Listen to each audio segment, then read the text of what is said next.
Good morning. Here is book one of the Odyssey.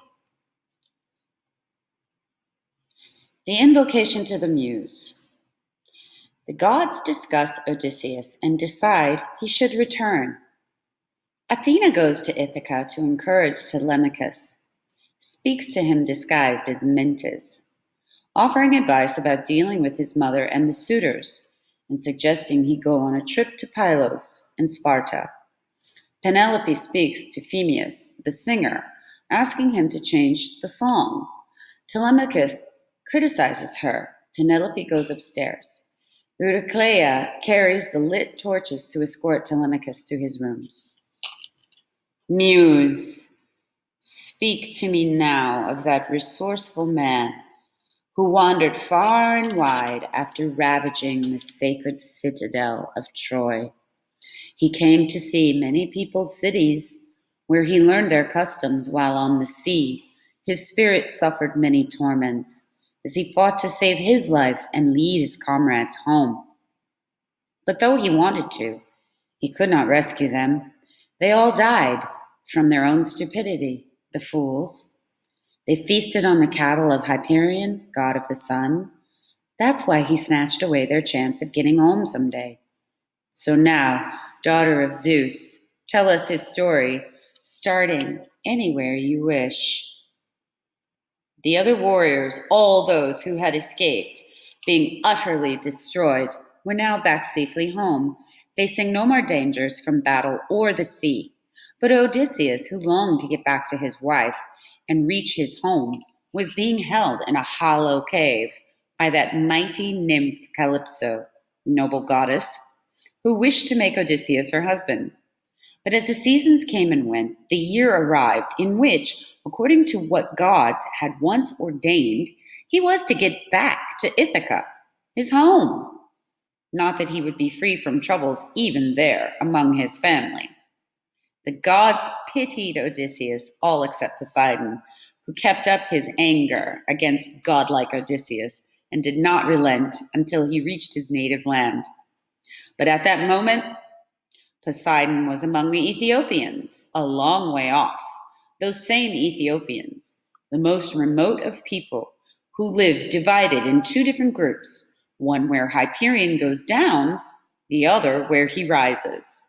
Poseidon went there to receive a sacrificial offering to him, bulls and rams, and was sitting at a banquet, enjoying himself. But other gods had gathered in the great hall of Olympian Zeus. Among them all, the father of gods and men was first to speak. In his heart, he was remembering royal Aegisthus, whom Orestes, Agamemnon's famous son, had killed. With him in mind, Zeus addressed the gods. It's disgraceful how these humans blame the gods. They say their tribulations come from us, when they themselves, through their own foolishness, bring hardships which are not decreed by fate. Now there's Aegisthus, who took for himself the wife of Agamemnon, Atreus' son, and then murdered him. Once the man came home. None of that was set by fate. Aegisthus knew his acts would bring about his total ruin. We'd sent Hermes earlier to speak to him. The keen-eyed killer of Argus told him not to slay the man or seduce his wife, for Orestes would avenge the son of Atreus once he grew up and longed for his own land. That's what Hermes said, but his fine words did not persuade Aegisthus in his heart, so he has paid for everything in full. Athena, goddess with the gleaming eyes, answered Zeus. Son of Kronos, and father to us all, you who rule on high, yes indeed, Aegisthus now lies dead, something he well deserved. May any other man who does what he did also be destroyed. But my heart is torn for skillful Odysseus, ill-fated man, who has had to suffer such misfortune for so many years, a long way from friends. He's on an island, surrounded by the sea, the one that forms the ocean's navel stone. In the forests of that island lives a goddess, daughter of tough-minded Atlas, who knows the ocean depths and by himself holds up those gigantic pillars which separate earth and heaven. That's the one whose daughter prevents the sad, unlucky man from leaving. With soft, seductive speech, she keeps tempting him, urging him to forget his Ithaca. But Odysseus yearns to see even the smoke rising from his native land and longs for death. And yet, Olympian Zeus, your heart does not respond to him. Did not Odysseus offer you delightful sacrifices on Troy's far reaching plain beside the ships? Why then, Zeus, are you so angry with him? Cloud gatherer Zeus then answered her and said, My child, what a speech has passed the barrier of your teeth. How could I forget godlike Odysseus, preeminent among all mortal men, for his intelligence and offerings to the immortal gods, who hold wide heaven? But Earthsaker Poseidon is a stubborn god, constantly enraged about the Cyclops, the one whose eye Odysseus destroyed, godlike Polyphemus, the mightiest of all the Cyclops. Zeus bore him a nymph, a daughter of the Phorcys, who commands the restless sea. Poseidon, down in those hollow caves, had sex with her. That's the reason Earthshaker Poseidon makes Odysseus wander from his country. Still, he has no plans to kill him. But come, let's all of us consider his return so he can journey back to Ithaca. Poseidon's anger will relent. He can't fight the immortal gods all by himself, not with all of us opposing him. Goddess Athena, with the gleaming eyes, replied to Zeus, son of Kronos and father to us all, ruling high above, if the immortal gods now find it pleasing for the wise Odysseus to return back home, then let's send Hermes, killer of Argus, as our messenger, over to the island of Ogygia, so he can quickly tell that fair-haired nymph our firm decision that brave Odysseus will now leave and complete his voyage home. I'll go to Ithaca and urge his son to be more active, put courage in his heart, so he will call those long-haired Achaeans to assemble and there address the suitors who keep on slaughtering his flocks of sheep and shambling bent-horn cattle. I'll send him on a trip to Sparta and sandy Pylos to learn about his father's voyage home. He may hear of it somewhere, and to gain a worthy reputation among men. Athena spoke, and then she tied those lovely sandals on her feet, the immortal golden sandals which carry her as fast as stormy blasts of wind across the ocean seas and endless tracts of land. She took with her that weighty, powerful spear, immense and sturdy, with a point of sharpened bronze, with which she conquers ranks of human warriors when they annoy her.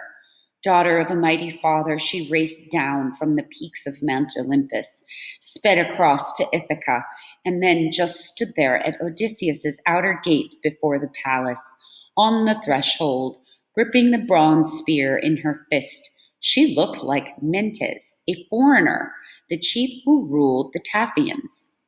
There she met the suitors, those arrogant men who were enjoying themselves playing checkers right outside the door, sitting down on hides of cattle they themselves had butchered. Some heralds and attendants were keeping busy, blending wine and water in the mixing bowls. Some were wiping tables down with porous sponges and setting them in place, while others passed around huge amounts of meat. Godlike Telemachus observed Athena first, well before the others. He was sitting with the suitors, his heart troubled, picturing in his mind how his noble father might get back, scatter the suitors from his home, win honor for himself, and regain control of his own household. As he thought about all this, sitting there among the suitors, he saw Athena. He immediately walked over to the outer gate, for in his heart he considered it disgraceful that a stranger should remain a long time at his door. He moved up near Athena, grasped her right hand, and took her bronze tipped spear. Then he spoke to her. His words had wings. Welcome to you, stranger. You must enjoy our hospitality. And then, after you had some food to eat, you can tell us what you need. Saying this, Telemachus led Pallas Athena into his home. She followed. Once they'd come inside the high roofed house, he walked to a tall pillar carrying the spear and set it in a finely polished rack, which held many other spears belonging to Odysseus. He brought Athena in and sat her in a chair, a beautifully crafted work. Under it, he rolled out a linen mat and then arranged a footstool for her feet. Beside her, he drew up a lovely decorated chair for him to sit in. They were some distance from the other people in case the noise the suitors made disturbed the guest and made him hate the meal because he'd had to share the company of overbearing men. Then, too, Telemachus wanted to discuss his absent father. A female servant carried in a fine gold jug and poured water into a silver basin so they could wash their hands. Beside them, she set down a polished table, and then the worthy housekeeper brought in the bread and set it down before them. Next, she laid out a wide variety of food, drawing freely on supplies she had in store. A carver sliced up many different cuts of meat and served them. He set out goblets of gold as a herald, went back and forth pouring their wine. Then, one after another, the proud suitors came. They sat down on reclining seats and high-backed chairs. Heralds poured water out for them to wash their hands, and women, servants, piled some baskets full of bread, while young lads filled their bowls up to the brim with drink. The suitors reached out with their hands to grab the tasty food prepared and placed in front of them. When each and every man had satisfied his need for food and drink, their hearts craved something more: dancing and song, the finest joys of dinner feasts. A herald gave a splendid lyre to Phineus, so he was forced to sing in front of all the suitors. On the strings, he plucked the prelude to a lovely song. But then Telemachus, leaning his head over close to Athena so no one else could listen, murmured to her, "Dear stranger, my guest, if I tell you something, will I upset you? These men here, they spend all their time like this, with songs and music. It's so easy for them, because they gorge themselves on what belongs to someone else, and with impunity. A man whose white bones now may well be lying on the mainland somewhere, rotting in the rain, or in the sea, being tossed about by waves. If they saw him return to Ithaca, they'd all be praying they had swifter feet rather than more wealth in gold or clothes. But by now, some evil fate has killed him.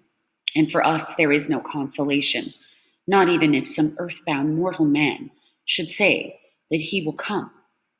The day has passed when he might have reached home, but tell me, and speak candidly, who are your people? Who are you? What city do you come from? What about your parents? What kind of ship did you sail here in? And the sailors, by what route did they bring you to Ithaca?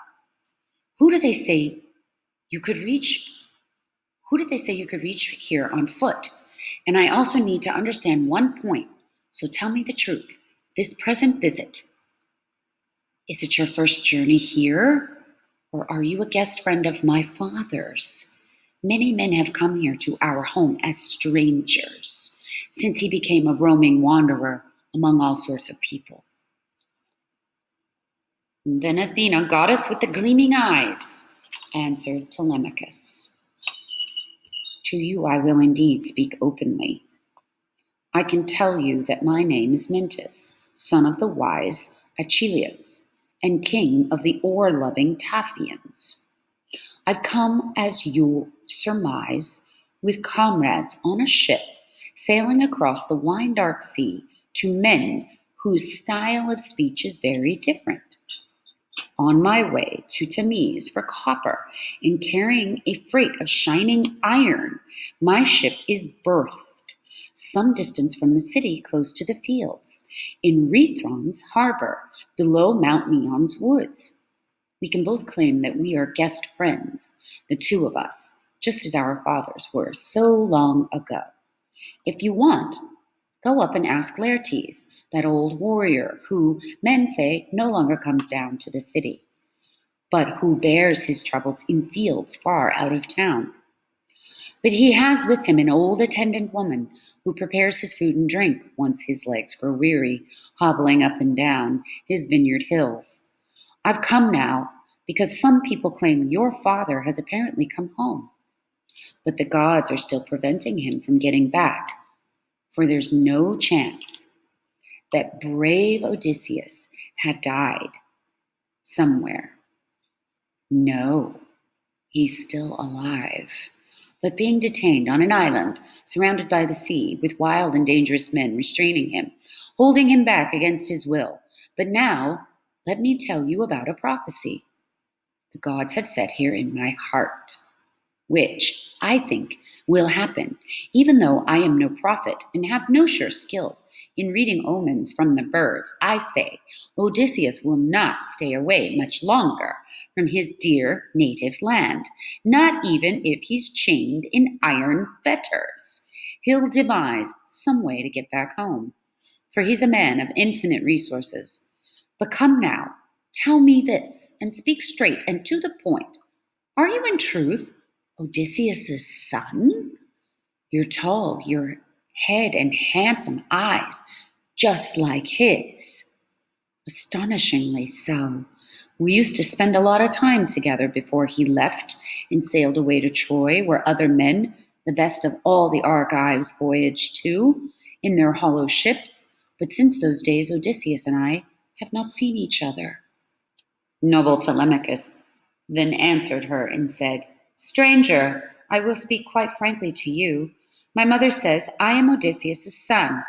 I can't myself confirm that, for no man has ever yet been sure about his parents. I wish I'd been the son of some man blessed to reach old age among his own possessions. For now, and I say this because you asked, I'm the son of a man, who is, they say, of all mortal men, the most unfortunate. Goddess Athena, with the gleaming eyes, answered him, Then at least the gods have given you a family, which, in days to come, will have a famous name, since Penelope has given birth to such a noble son. But come, speak openly and tell me this. What is this feast? Who are these crowds of men? Why do you need this? Is it a wedding? Or a drinking party? It seems clear enough. This is no meal where each man brings his share. It strikes me that these men are acting here in an insulting, overbearing way while dining in your home. Looking at them and their disgraceful conduct, any man who mingled with them, if he had good sense, would lose his temper. Noble Telemachus then replied to Athena, Stranger, since you've questioned me about the matter, I'll tell you. Our house was once well on its way to being rich and famous. At that time, Odysseus was alive among his people, but now the gods, with their malicious plans, have changed all that completely. They make sure Odysseus stays where nobody can see him. They've not done this to anyone before. I would not show such grief if he were dead. Not if he died among his comrades in the land of Troy, or if he'd perished in his friends' arms after finishing the war. Then the Achaeans all would have put up a tomb for him, and he'd have won great fame in future days. So would his son as well. But as things stand, some spirits of the storm have snatched him off and left no trace. He's gone, where people cannot see or hear him, abandoning me to tears and sorrow. But it's not him alone who makes me sad and cry out in distress, for now the gods have brought me other grievous troubles. All the best young men who rule the islands, Dulichium and wooded Zathinus and Same, as well as those who lord it here in rocky Ithaca, they are all now wooing my mother and ravaging my house. She won't turn down a marriage she detests, insists, but can't bring herself to make the final choice. Meanwhile, these men are feasting on my home, and soon will be the death of me as well. This made Pallas Athena angry. She said to him, "It's bad Odysseus has wandered off when you need him here so much. He could lay his hands upon these shameless suitors. I wish he'd come home now and make a stand right at the outer gate, with helmet on, 2 spears, and his own shield, the sort of man he was when I first saw him in our house, drinking and enjoying himself. At that time he was returning from the home of Ilus, son of Murmerus, and Ephyre. Odysseus had gone there in his fast ship, seeking a man, killing poison, something he could smear on his bronze arrow points. However, Ilus did not give him any, for he revered the gods who live forever. But my father did because he felt a very strong affection for Odysseus. How I wish Odysseus from way back then would now return and mingle with these suitors. They'd all come to a speedy end and find their courtship painful. But all these matters lie in the laps of gods. He may return and take out his revenge in his own hall, or he may not. But I'd encourage you to think of ways to force these suitors out, to rid your halls of them. So hear me out. Listen now to what I'm going to tell you. Tomorrow you must call Aeacus warriors to an assembly and address them all, appealing to the gods as witnesses. Tell the suitors to return to their own homes. As for your mother, if her heart is set on getting married, then let her return to where her father lives, for he's a man of power and great capabilities. He'll organize the marriage and arrange the wedding gifts, as many as befit a well-loved daughter. Now, as for yourself, if you'll listen, I have some wise advice. Get yourself a crew of 20 rowers and the best boat you possess, then leave here. Set off in search of news about your father, who's been gone so long. Some living mortal may tell you something, or you may hear a voice from Zeus, which often brings men news. Sail first to Pylos, speak to noble Nestor. After you've been there, proceed to Sparta and fair-haired Menelaus, the last one of all bronze-clad Achaeans to get home. If you hear reports your father is alive and coming home, you can hang on a year, still wasting his resources. But if you hear that he is dead and gone, then come back here to your dear native land, build him a tomb, and carry out as many funeral rites as are appropriate. Give your mother over to a husband. When you've done that and brought these matters to a close, then think deep in your mind and heart how you might kill these suitors in your home, either openly or by some trick. You must not keep on acting like a child. You're now too old for that. Have you heard how excellent Orestes won fame among all men when he cut down his father's murderer, sly Aegisthus, because he'd slain his famous father? You are fine and strong, I see, and you, too, should be brave, so people born in future years will say good things of you. I must go now, down to my swift ship and to my comrades. I suspect they're getting quite impatient waiting for me. Make sure you act with care and think about what I've been telling you." Prudent Telemachus then answered her, "Stranger, you've been speaking as a friend, thinking as a father would for his own son. And what you've said I will never forget. But come now, though you're eager to be off, stay here a while. Once you've had a bath and your fond heart is fully satisfied, then go back to your ship with your spirit, full of joy, carrying a costly present, something really beautiful, which will be my gift to you, an heirloom of the sort. Dear guest friends, give to those who are their friends." Goddess Athena, with the gleaming eyes, then said to him, "Since I'm eager to depart, don't keep me here a moment longer. And whatever gift your heart suggests you give me as a friend, present it to me when I come back here, and pick me something truly beautiful. It will earn you something worthy in return." Then said Athena with the gleaming eyes departed, flying off like some wild sea-bird. In his heart she put courage and strength. She made him recall his father, even more so now than before. In his mind Telemachus pictured her, and his heart was full of wonder. He thought she was a god. So he moved away, and then the noble youth rejoined the suitors, celebrated Phemius, was performing for them. And as they sat in silence listening, he was singing of the return of the Achaeans, that bitter trip Athena made them take when they sailed home from Troy.